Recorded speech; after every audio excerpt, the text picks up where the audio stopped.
All right. So, what we're doing now, guys, is I'm gonna start cleaning up. Okay, we're gonna clean up our first derivative, guys. The derivative does so much more than those three things. Okay. So one of the things it does is help me with extrema. Does anybody know what extrema are? It's the fancy word for max and mins. Okay, so exactly like in algebra 2 and pre-cal when you were talking about max and min, what is a max? The highest function will go, and of course a min is the lowest it'll go. So we're doing the same, so that's what we're doing. Okay, but we're going to use, obviously, because this is calculus, we're going to be using derivatives to help us do that. Okay, so first, before we get into how to do it, let's get all the lingo down. All right, so I got some definitions, some things for you to read, write down if you want. Remember, these are your notes. No one's going to read them but you. So figure out what you think is important and copy it down, or don't. Extrema is basically the fancy word for saying minimum and maximum. So basically, this is just what does it mean to be a minimum? So f of c, of course, is a what?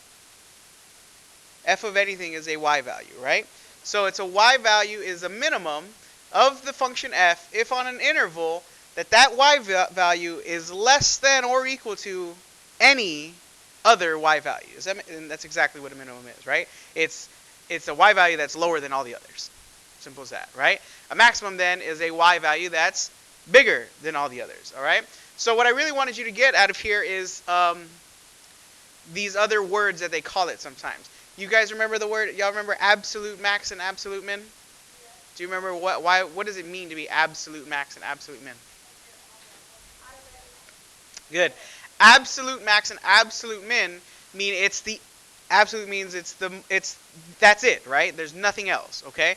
Now why so there's a difference between absolute, also called global max or min, and then there's a difference between that and relative.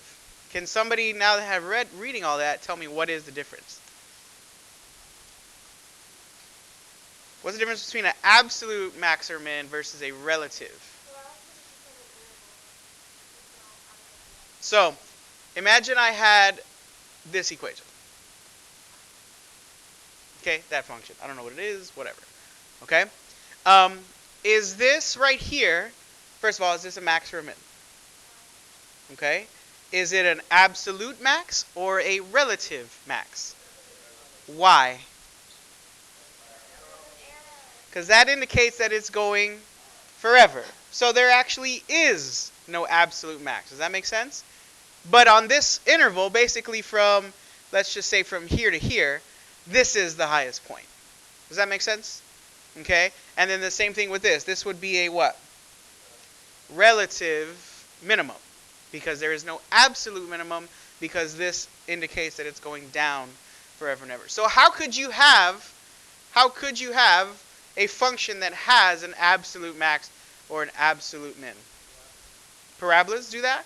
So like for instance, regardless that these keep going up forever, this here is my what? Absolute minimum. Nothing's going to be lower. Same thing with that. This would be considered my absolute maximum. What if it was a polynomial function like this? How could a polynomial function have an absolute max and an absolute min? If it what? If it doesn't keep going. So it has to have, what are those called? What are these called? Endpoints. Has to have endpoints. Okay, so basically now that function has an absolute max, an absolute min, and also a relative max and a relative min. You guys understand the difference now? We good? Alright, so let's do it. Let's find it, okay? Just by reading the graph. We're just going to read the graph. So it says here in the figure on the right, on the interval -2 to 4. So here's my polynomial function that's going from -2 to 4. Where's the absolute maximum? The absolute maximum. Now, by the way,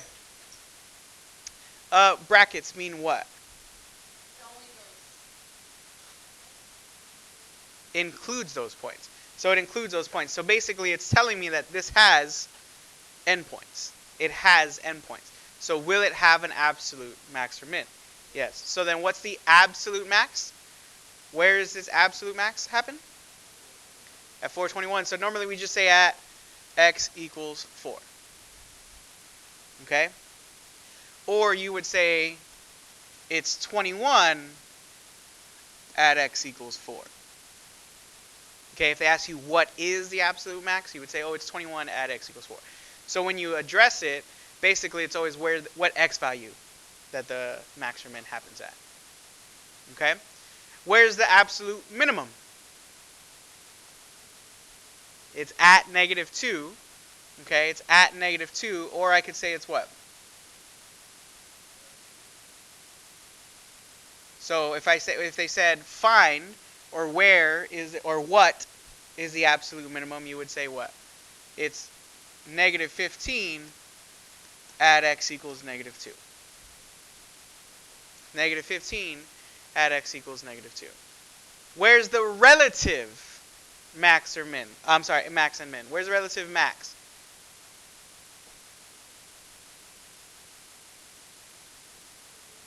Good. At x equals 0. And then where's the relative minimum? That is supposed to be at x equals 2. Does everybody completely understand the difference between absolute and relative? We good? Alright, so I can do that if there's a graph. It's very simple for me to do that if there's a graph. Obviously, the problem is going to happen when what? When there's no graph, okay? And it's kind of, am I going to sit here and draw a graph? Am I going to sit here and realize where it's increasing, where it's decreasing, how far up? And you really can't do that just by looking at the equation unless you do a lot of in-depth analysis, okay? So one of the ways we do it is by using a derivative, okay? So here we go. We have something called the extreme value theorem. The extreme value theorem. Obviously, it's called extreme because we're talking about extrema, right? It's called extreme because we're talking about extrema. And then there's basically 4 steps to do that, to find it. So I'm going to give you some time to copy this down. The most important part is the 4 steps, okay? So copy those 4 steps down. Make sure you got them. Then we're going to use them. All right, so the top part says basically your extreme value theorem in sum says, look, if it's a closed interval, there is going to be an absolute max and there's going to be an absolute min. As long as it's a closed interval, right? There has to be an absolute max and absolute min. So how would I know it's an open interval? Meaning that it has the arrows.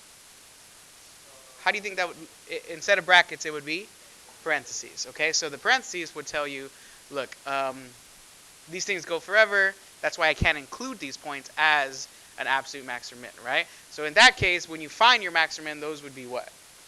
Not absolute. They would be relative. Very good.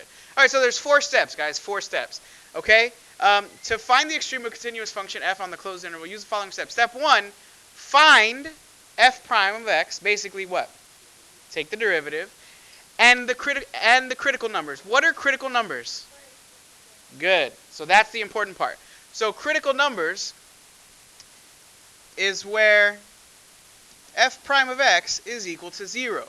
Basically, it's the x's where it's equal to 0. So once I find the derivative, I'm going to set it equal to 0 and solve. Okay? I'm going to evaluate each critical number, evaluate f at each critical number. So basically, I'm going to take those critical numbers and plug them in where? Into the original. Right? Because I wouldn't plug them into the derivative because that's where it was equal to 0. I know what those are, right? So I'm gonna plug in those critical numbers into the original, and then I'm also gonna plug in my endpoints into the original because those are x's too, are they not?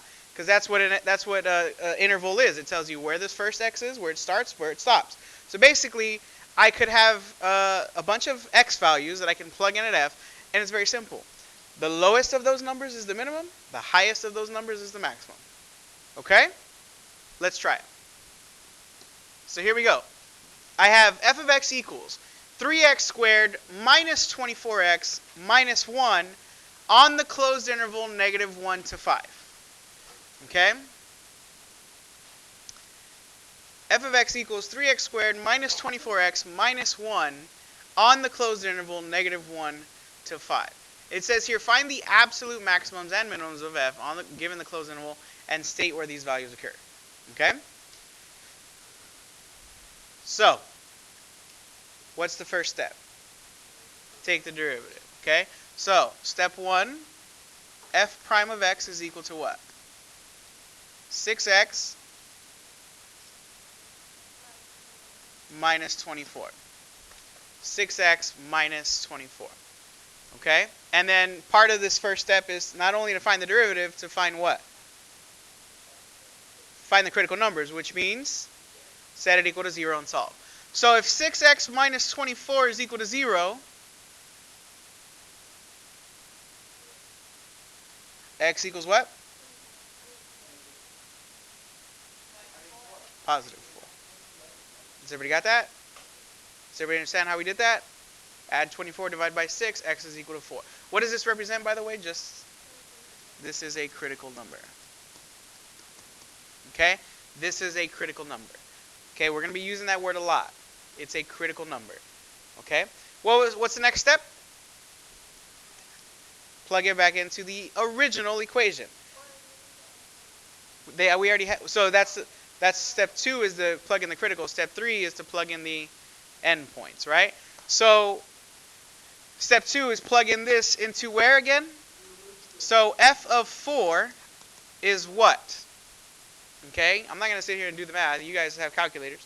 So f of 4, basically I'm just telling you to plug in 4 to the original equation.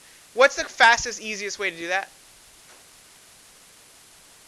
In your y equals, and then you're going to create your own table. Because I'm going to be plugging in more than one number, am I not? Right? So, what's that? 16 times 3 minus negative 49? So you said f of 4 is negative 49. You good with that? What's step 3? Plug in the endpoints. So I also want to know what's f of negative 1 and f of 5. So again, if you put it in y equals, all you got to do now is go to your table, plug in negative 1, and plug in 5.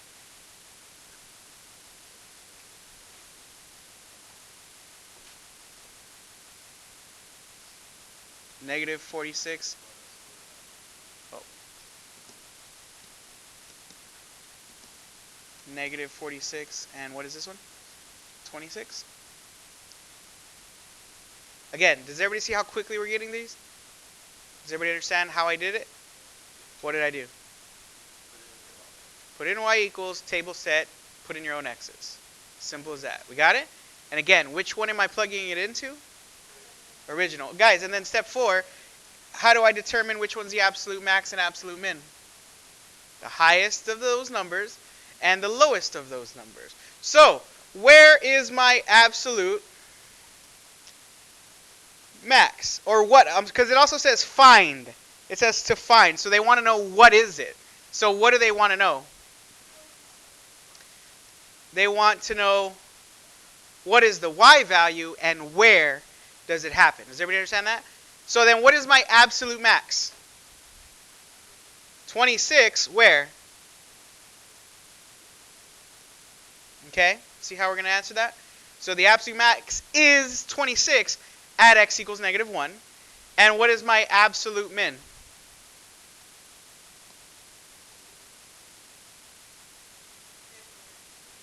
It's negative 49, where? At x equals 4. That's it. So recap, what do we do? Find the derivative, and then from that, what do I get? Get my critical numbers. How do I get those critical numbers? Set them equal to 0, solve. Then what do? Plug in the critical numbers into the original, and then I'm also going to plug in my endpoints into the original. And basically, guys, the highest is the max. The highest of those numbers is the max. The lowest of those numbers is the min. Simple as that. We good?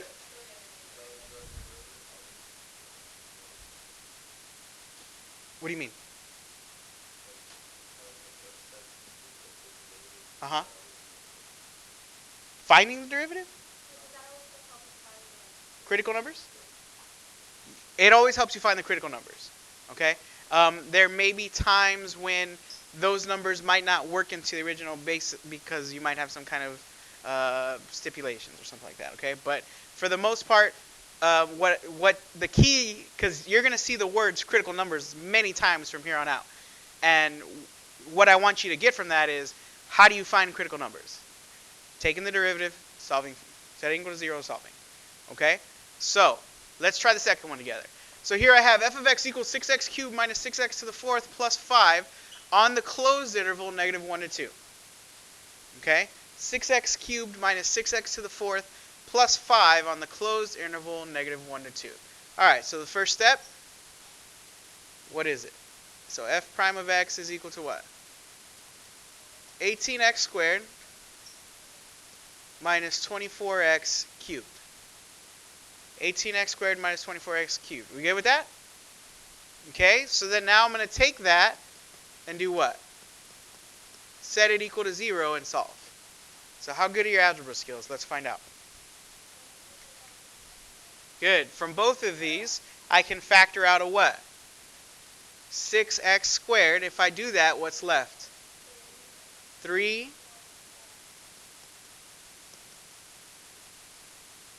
What do I have going on here? I have two things that are being what? And equaling to what? So then what can I do? Separate them. Basically just look at them one at a time. 6x squared equals to 0. What's x going to be? 0. 3 minus 4x equals to 0. What's x going to be? Be very careful. It's going to be 3/4. Can everybody understand how we did that without me showing all the algebra? We should be, right? So, those are my what? Critical numbers. Now what? What's my second and third step? Plug it in. Where? So, for the second step, I want f of 0, and I want f of 3/4. For the third step, I want f of negative 1 and f of 2. So, plug in your original, 6x cubed minus 6x to the fourth plus 5. Go to your table, and I want values for all four of those functions.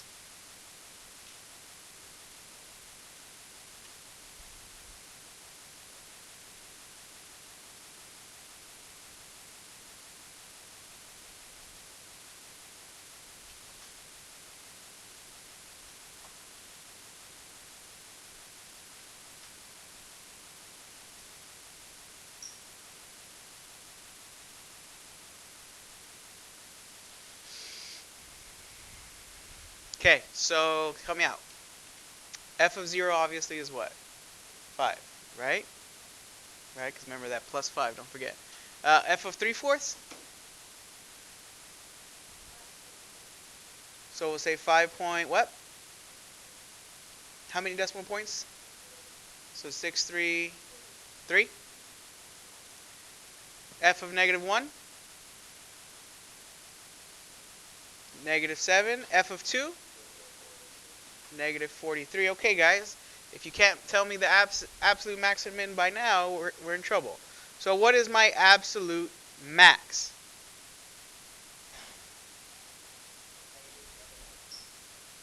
Max. This one, so it's 5.633 where? At x equals 3/4. And then what is my absolute min? Negative 43 where? At x equals 2. Does everybody see how easy this is? It's just definitions.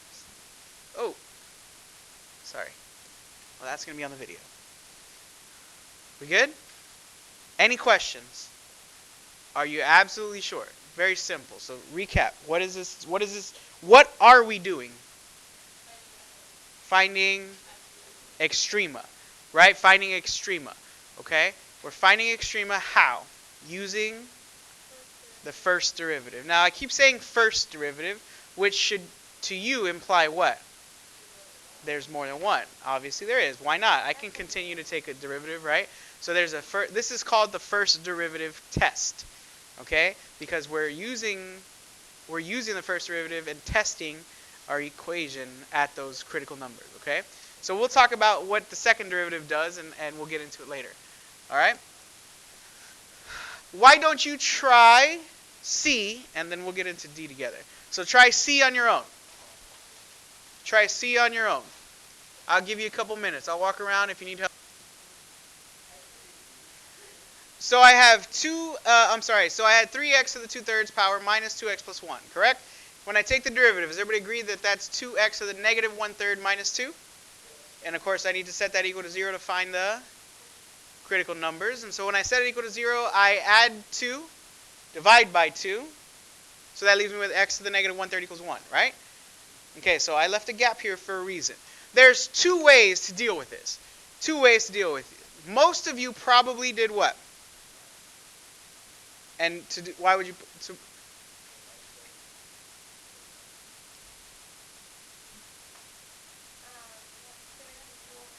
You made it as a radical? Okay, so I'm going to do some side work over here. So x to the negative 1/3, right?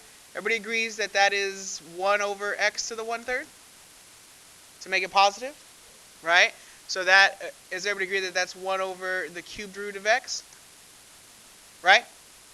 Okay, so if I had 1 over the cubed root of x equals to 1, how would I solve? Multiply both sides by the cubed root of x, which would give me 1 equals to the cubed root of x, right? And then cube it. So basically, x equals to what? Everybody good with that? Okay, so I can do the same thing very quickly over here. All right? So what I'm going to do is this.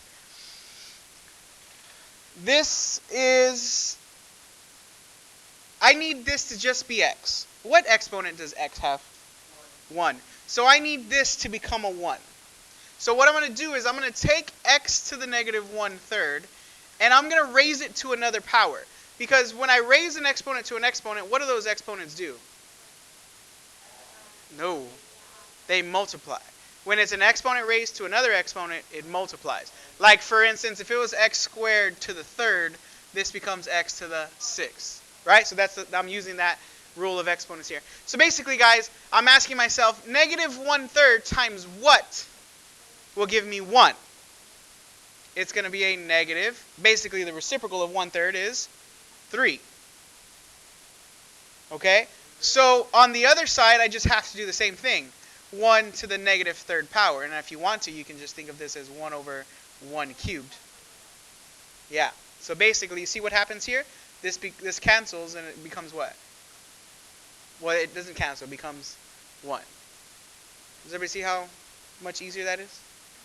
Right? So when you have a rational exponent, if you're just trying to get rid of it, okay? If you're just trying to get rid of it, the simplest thing to do is raise it to the reciprocal of it, okay? And keeping in mind that you want a positive 1. So don't just say, oh, the reciprocal of negative 1/3 is just 3. It has to be a negative, because a negative times a negative would make it a positive. We good with that? Easier than all that? Right? So does it matter which way you use? Absolutely not. It's whatever you want to do, whatever the amount of time you have. But of course, does everybody agree that my x is equal to 1? My critical number is 1. Fantastic. All right. So then now we plug that into the original. Can you help me out here? 2, 0, and what? 6. So 2, 6, and negative 3. Okay. So then we should be able to answer these questions very simply. Where is my absolute min?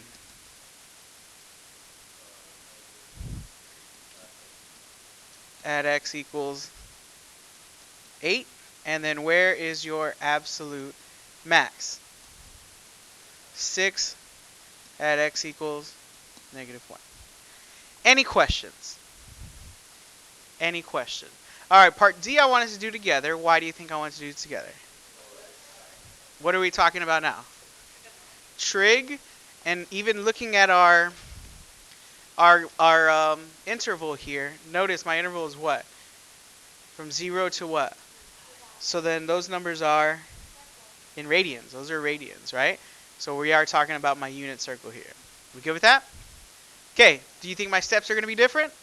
Absolutely not. They're the exact same steps. So here we go. I have f of x equals sine squared of x plus cosine of x. Sine squared of x plus cosine of x. Ready?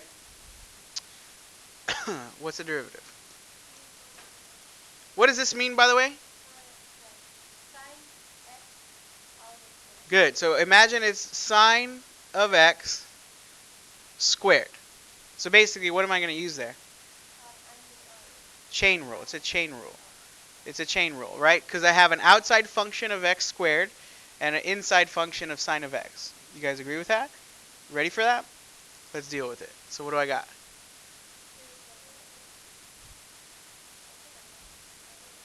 Remember, it's derivative of the outside with the original inside. So 2 sine of x and then times cosine of x.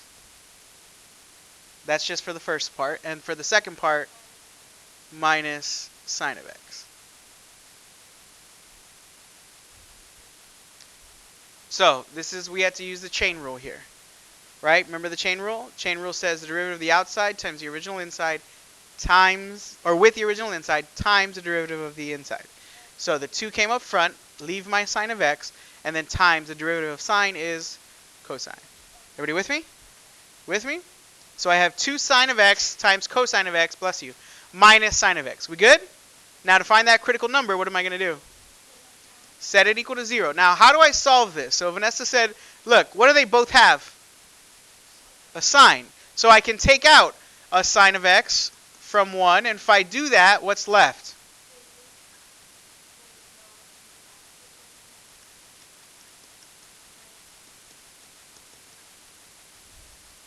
Agreed? Agreed? So sine of x, so then now, again, what are these two things doing? And because they're both equal to 0, what can I do? Separate them. So sine of x equals 0, and 2 cosine of x minus 1 equals 0. Agreed? So let's deal with this first. To solve for this, what do I have to do? Add 1 and then? So does everybody agree that cosine of x is equal to 1/2? So this is, now we're taking a trip back to pre-cal, guys. If I know that sine of x equals 0 and cosine of x equals 1/2, and I need to solve for these x's, what am I really asking myself here? What x is sine equal to 0? Does everybody remember that? So what x is sine equal to 0? And I do actually have an interval. So you guys remember this thing? Right? You guys remember this thing? So you should have them. If not, you're going to need to get this. Okay? And basic. So I'm going to show you a method, and I've showed my summer pre-cal kids, to kind of figure it out. Right? It's using your hand. Or like Mr. Guetta's kids, he just forces them to memorize it. Okay? So if you just want to memorize it, by all means, memorize it. So basically, I'm asking you this, guys. By the way, every one of these, which one's which? Which one's which? Good. Remember, it's cosine, sine. Okay? So basically, does everybody understand, if I'm reading this correctly, cosine of pi over 6 is square root of 3 over 2. Sine of pi over 6 is 1/2. Agreed? Okay. So the question was, I need sine to be what? 0. So looking at my chart here, where is sine going to be 0? Obviously, one of them is what? 0. Pi and 2 pi. So I have actually 3 x's there. Now, how do I know to include all of them? My interval is from 0 to 2 pi. Do I include 0 and 2 pi? Yeah. So I actually have how many x's for this one? 3. 0, pi, and 2 pi. We good with that? And for the other one, they want cosine to be 1/2. they want cosine to be 1/2. So looking at this, can you find cosine to be 1/2? Pi over 3, is that it? And 5 pi over 3. Okay? Pi over 3 and 5 pi over 3. How come not 2 pi over 3? That's negative 1/2. Just be very careful with that, alright? So I have x equals pi over 3, and I have x equals 5 pi over 3. So this one's going to be fun, right? This one's going to be fun. I can plug these in to my original using my brain, but remember, all I'm really looking for is what? The highest and the lowest number. You know what I mean? I just really want the highest and the lowest number. So we don't have to rack our brains doing this, because first of all, I'm gonna have to do this 5 times. That's gonna be a lot, right? Some are gonna be pretty easy, like for instance 0. We should all know that one. But basically, guys, so here's what I want you to do: plug in 0, plug in pi, plug in 2 pi, which is basically the same as 0. So if you do that, it's the same thing. So I'm not even gonna list it.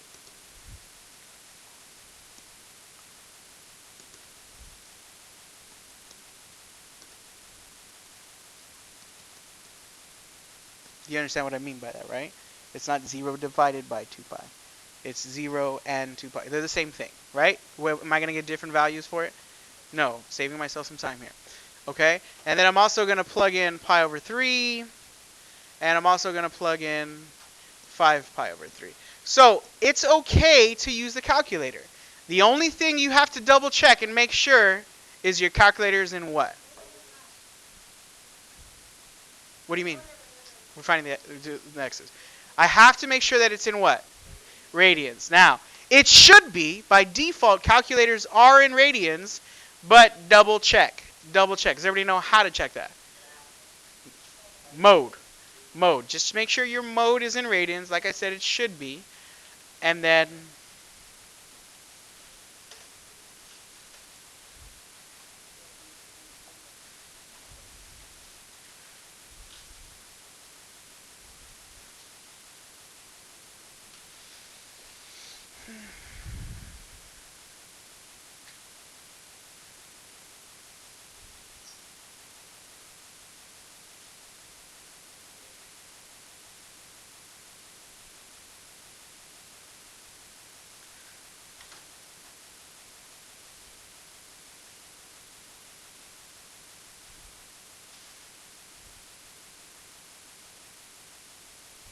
guess I should pause the video. F of pi over 3? What is it? 1.25? And negative 5 pi over 3? I'm sorry, 5 pi over 3. I don't know why I said negative. 1.25? Okay, so then where is my absolute max? So I actually have 2 of them, right? I have 2 of them. So do you guys realize what that means? It's a double peak. Because remember, sine and cosine are waves, are they not? So think about it, goes like that. So basically it's here and here. Make sense? Okay? So it's absolute max, and we're just going to say at x equals pi over 3 and x equals 5 pi over 3. And then where's my absolute min? It's negative 1 at x equals pi. Square root of 3 over 2.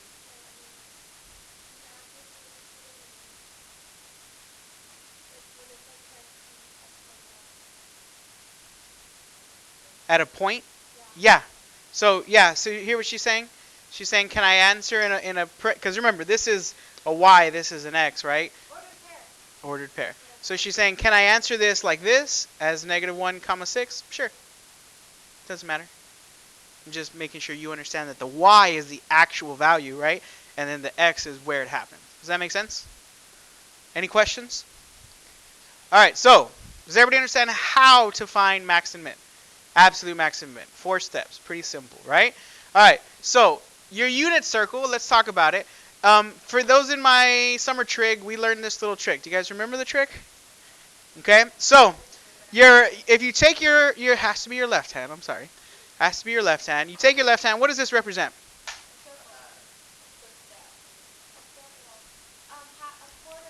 The top quadrant. It represents this. Only this. Okay? Only this. So it's really, you're right, it's not circular, it's more of a what? It's more of a right angle. So what does this represent? 0. What does this represent? Pi over 2, 90, right? So this is 0, this is pi over 2. Okay? So I have 3 fingers, and guess what? There are 3 sections of the circle. So this one obviously represents what? Pi over 6, or 30 degrees. This one represents pi over 4, or 45 degrees. This one represents? Has everybody got that? Okay, so the trick is this. The trig trick. Okay? So this is 0, this is pi over 6, this is pi over 4, this is pi over 3, this is pi over 2. Ready? So the question is, what's sine of pi over 3? What is sine of pi over 3? So here's what you do. Where's pi over 3? Close it. Get rid of it. Okay? So the question is, it's the square root of the lower fingers over 2. How many lower fingers do I have? 3. So it's the square root of 3 over 2. Simple as that. So sine of pi over 3 is the square root of 3 over 2, because there's 1, 2, 3 fingers. Does that make sense?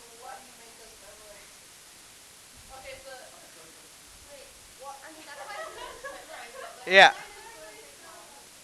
Does everybody understand or no? So, if I'm asking sine of pi over 3, okay? So, pi over 3, close it. How many fingers are left? 3. Under the index, under the one I just closed. So there's 1, 2, 3. So sine is the square root of the lower fingers over 2. So it's the square root of 3 over 2. I can even do the cosine. Cosine is just the square root of the upper finger. So how many fingers are left? But the square root of 1 is what? 1, so it's 1/2. Does that make sense? And then tangent is the square root of the lower over the square root of the upper. Okay? So now, here's the thing. So let's try another one. Let's try pi over 6. Okay, so pi over 6. So that's which one? My ring finger, right? So close the ring finger. Sine would be what? The lower, which is how many? 1. 1/2. Right? Square root of 1 is 1/2. Cosine would be what?